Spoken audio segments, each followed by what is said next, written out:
Hello everybody, I'm David. And I'm Paul. And we're with the DiceyReview.com. And tonight we're going to be looking at the 1 to 4 player game Cottage Garden from designer Uwe Rosenberg. And we'll be looking at the version that was released by Stronghold Games.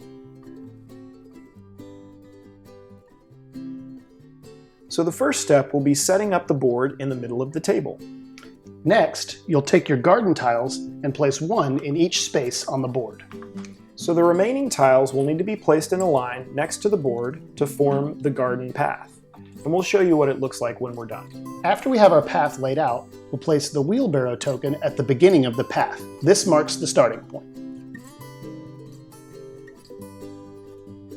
Next, each player will receive a planting table. Once they have taken the planting table, they will also get 3 orange cubes and 3 blue cubes and place them on the starting spaces at the bottom of the planting table. Next, each player will draw 2 flower bed tiles and place one dark side up and one light side up next to their planting table. Then, each player will receive 2 cat tokens. Then, you'll place 1 remaining flower bed near the main board with the light side facing up. You'll also place the parasol token and the 2 beehive tokens next to the board as well. Next, you'll place the flower pot tokens and the remaining cat tokens within reach of all players to form the general supply. Next, we'll place the gardener die in one of the columns based on how many players are playing in the game. We're setting up in this example as if we're playing a 2-player game. In a 2-player game, the gardener die is placed on this column, and it starts out with the 2 side showing. In a 3-player game, you would start on this column, and it would be set up with the 1 showing. Now that we've gone through setup, we're ready to play the game. The starting player is the last person to have weeded a garden. The first phase in each player's turn is the refilling phase. During the refilling phase, if 3 or 4 of the squares in any column are empty, you would refill them with the first tile on the garden path moving forward, as many as are needed. Since this is the start of the game, no tiles are empty, so we can begin the second phase. So we've gone through a few turns, and you can see we've both placed some flower tiles on both of our flower beds. Now it's time for our first refilling phase. As we described earlier, we'll take the tiles from our garden path and refill the empty spaces like this, and move our wheelbarrow forward to mark the beginning of the new path. During the refilling phase, even if there are only 2 empty spaces, a player can return a cat token to the supply to refill those 2 spaces from the path. This can be done even if there's only 1 open space. The next phase of the game is the planting phase. During the planting phase, a player can take one of 2 actions. The first action is taking one of the garden tiles from the row or column that the gardener die is facing. In this instance, you could take any one of these 4 available tiles. You can also take a flower pot from the general supply, and in either case, you must immediately place what you've selected. You're not allowed to pass during the planting phase, so you must take either the A or the B action. Additionally, a player may also place one of their cat tokens on the board, and this doesn't count as one of their actions. There are a few placement rules to keep in mind when placing flower tiles on your flower beds. You can place flower tiles on empty spaces. You can place flower tiles on printed flower pots and garden cloches. You can turn over and rotate flower tiles in any way to make them fit on your board more efficiently. You are not allowed to place flower tiles overlapping other flower tiles. You're not allowed to place a flower tile in a way that would cause it to protrude from the side of the board. You can't place a flower tile over a cat or flower pot token that you've previously placed, and you can never move any tile or token that you have placed previously. Additionally, at any time, a player may take a flower tile from the board and mark the spot they took it from with the parasol token. They can then see how the flower tile might fit on one of their boards to see if they might want to take that flower tile in the future. Then you place the flower tile back on the board and remove the parasol token. That's the end of the second phase. Normally we would move on to the third phase, which is the scoring phase. Since there's not a completed flower bed yet, there's nothing to score. So we'll move on to phase 4 and talk more about scoring later. The fourth phase is the gardener phase, in which you will move the gardener die ahead one space on the track.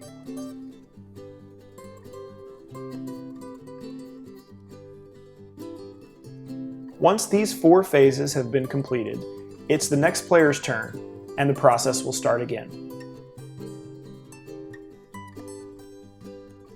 Once all of a flower bed's spaces have been filled, it's considered complete and must be scored. A space is considered filled if it contains a flower tile, a flower pot token, a cat token, or a garden cloche token. It also is considered filled if it contains a printed flower pot or printed garden cloche. On your planting table, you have 2 scoring tracks, an orange track for flower pots and a blue track for garden cloches. For every visible flower pot on your flower bed, you will move exactly 1 orange cube along your orange scoring track. The same is true for blue cubes with the garden cloches. In this example, this flower bed has 5 visible flower pots, so I'll move an orange cube 5 spaces. It also has 3 visible garden cloches, so I'll move a blue cube 3 spaces on the blue track. No points are scored for cat tokens or flower tiles. The only exception to that would be flower tiles that have garden cloches or flower pots printed on them. These would score normally. You can't split scoring movement between 2 different cubes of a given color, but you can choose which cube you'd like to move. There's only 1 space between the 14 or 15 space and the final 20-point space. If you have any remaining movement after reaching the final space, it's forfeited. If you use a cat to complete both flower beds in a single turn, you choose which order to score the flower beds in.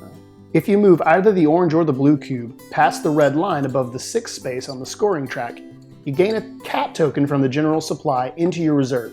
You may choose to use it immediately if you want to. If you ever have more than 2 cat tokens at the end of your turn, you have to place cats immediately until you have exactly 2 cat tokens. If placing the cat would complete your flower bed, then you would go ahead and score it like we just described.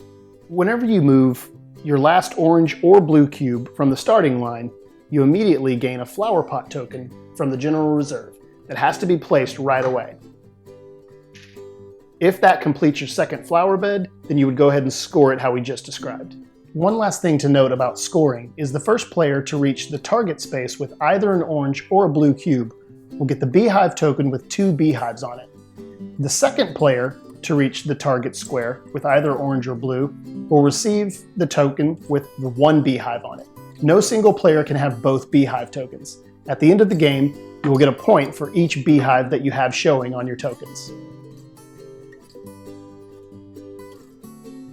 After you're done scoring your flower bed, you remove all the tiles off of it, placing any flower pots and cats back into the general supply, and placing all of the flower tiles at the end of the path in any order that you wish.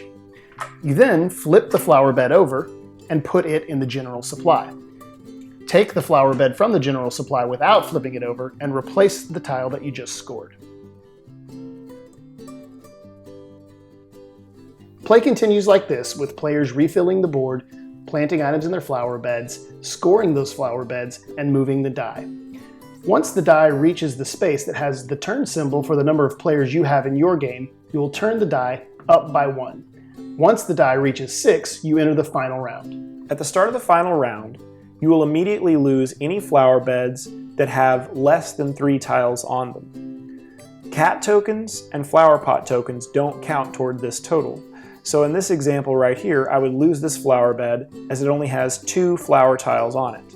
Once players have removed any flower beds at the start of the 6th round that have less than 3 tiles on them, players will continue to take turns to complete any flower beds that are in front of them. Play will continue until each person has completed all flower beds in front of them. Before each turn in the final round, if a player still has an uncompleted flower bed, they must lose 2 points before taking their actions. This can be done by either reducing an orange cube by 2 spaces, or by reducing a blue cube by 1 space. This may cause a player to go under the red line again, which would once again give them a cat bonus if they score that flower bed.